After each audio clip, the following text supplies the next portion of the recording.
This is going to be my review for The Magnificent Seven from 1960. Lots of reasons to watch this one. I've obviously been on my list of movies to watch for a long time. They just released a remake of this year, 2016, with Denzel Washington, Ethan Hawke, Chris Pratt, a couple other people. So that's one of the things that kind of prompted me to watch this, even though, I've been wanting to watch this for a long time. It's kind of a iconic Western from the 60s, and lots of big name actors in this one too. Lots of people getting their start in feature films in this, or very early on in their careers. So there's lots of connections and interesting things happening with this movie, and I'll probably talk about that a little bit more than maybe the plot, just because. And I could talk about this for a long time with interesting connections, but go over the basic plot and actors. So it's directed by John Sturges, who's a pretty big and well-known director in the 60s and 50s, up into the 70s. He did The Great Escape after this with Steve McQueen. Had The Eagle Has Landed, was probably one of his last movies. What else did he do? Ice Station Zebra, Joe Kidd with Clint Eastwood. So he has a lot of movies. But this was a really big movie for bringing some big names together. So Yul Brynner is going to be the main leader of this group of Magnificent Seven.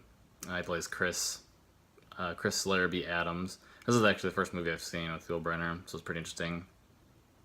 And the other guys that round out the group are Steve McQueen, Charles Bronson, James Coburn, Robert Vaughn, recognize him. And the other two guys are Brad Dexter and Horst Buchholz. I didn't recognize either of them. And then the main bad guy is played by Eli Wallach, so he's another common staple in westerns. It took me a while to see this. I really like westerns, but I'm more of a Clint Eastwood westerns fan. I like his movies, that style. So Eli Wallach was in The Good and the Bad and the Ugly with him. It just takes me a little bit longer to get to some of these other westerns for some reason. But anyways, this plot is extremely well known now. It's been done many times. So there's a group of peasant farmers in Mexico, and they're being harassed by Eli Wallach's gang of bandits, and they have to give them a certain amount of their crops and everything every year. And they're tired of it. If they keep doing it, they're just going to starve to death. So they decide to collect all their money that they can and hire a bunch of gunfighters. Or they're going to just buy weapons, but then it's suggested that they actually just hire people to fight for them. So they hire, that's where they hire Yul Brynner's character to get a group together and help protect this village. So that's what they do. They go down there. The group, the peasants can't pay them very much, so this is kind of an interesting proposition for anybody that wants to go down there and help. It's not going to be a big high-paying job or anything. It's kind of being altruistic and helpful. But eventually they do get this group together to go down and help this village fight the bandits off. And that's the basic plot. They train some of the peasants while they're down there to fight, and then they have the showdown with the bandits. Pretty basic. I just keep comparing it to the original movie, and it's really hard not to. So this was actually a remake of Seven Samurai by Akira Kurosawa, which was made about 4 years earlier. I believe that was 1956. And I just rewatched that as well. So Seven Samurai is the same plot, except instead of gunfighters, it's samurai that are being hired to protect a village. And so that's what they do. They've done that with a couple other Kurosawa films. Who was it? Sergio Leone's first movie, A Fistful of Dollars, the spaghetti western with Clint Eastwood, was a remake of Kira Kurosawa's Yojimbo, which, again, so they just take the samurai and the Japanese version, turn them into a gunfighter in a Western. So they do the same thing here. Um, Getting into it, it's kind of a slow movie. It moves at its leisurely pace, as you might expect with a film from the 60s. They don't always have a ton of action, and lots of over dramatic deaths. A lot of that typical overacting that you would probably expect to see from, mid-century film. Other than that, I don't know. I just can't not compare it to Seven Samurai. So I guess I'll just go ahead and compare it to it.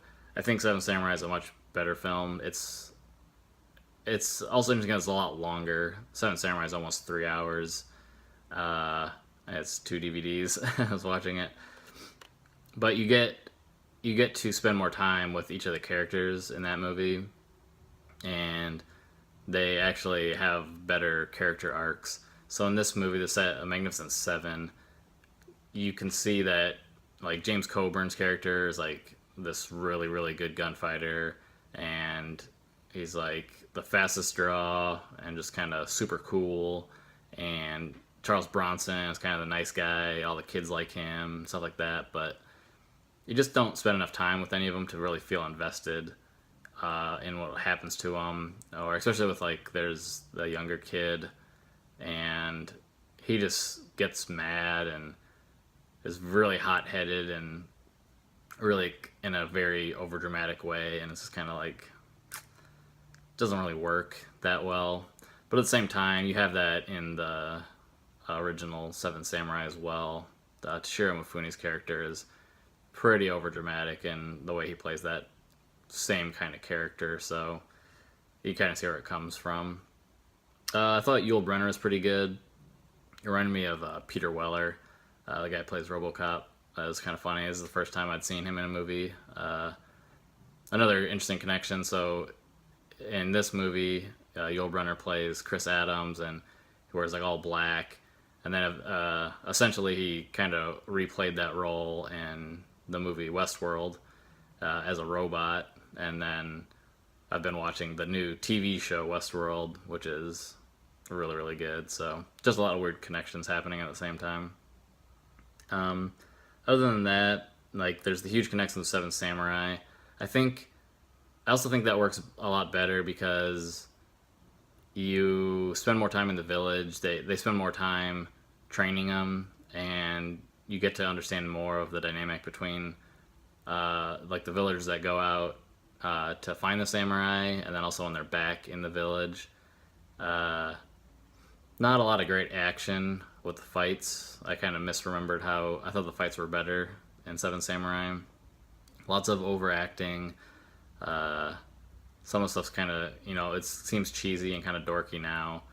But at the same time, I think there's more of a mystique or kind of like a noble quality to the fact that these guys are samurai versus just gunfighters. I think that just might be, in our minds, we think of samurai as more noble and chivalrous, even though I think I've read or heard that, they weren't like knights in shining armor. They could be, especially if they're Ronin, like the masterless samurai just wandering around, they could be pretty bad guys too. But they just kind of seem like there's a little bit more mystique around a samurai versus a gunfighter.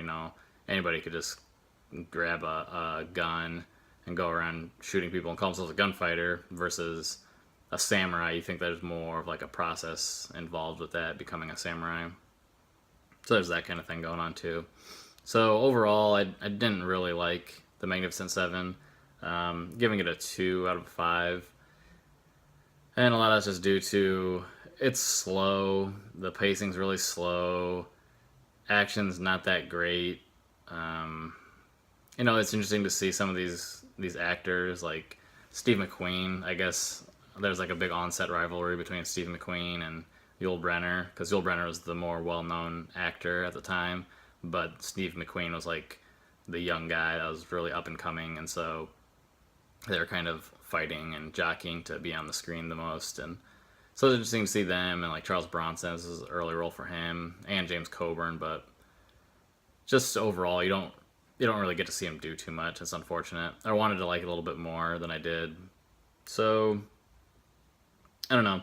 As a Western, I think you maybe should see it eventually. It's kind of up there with, real classic Westerns.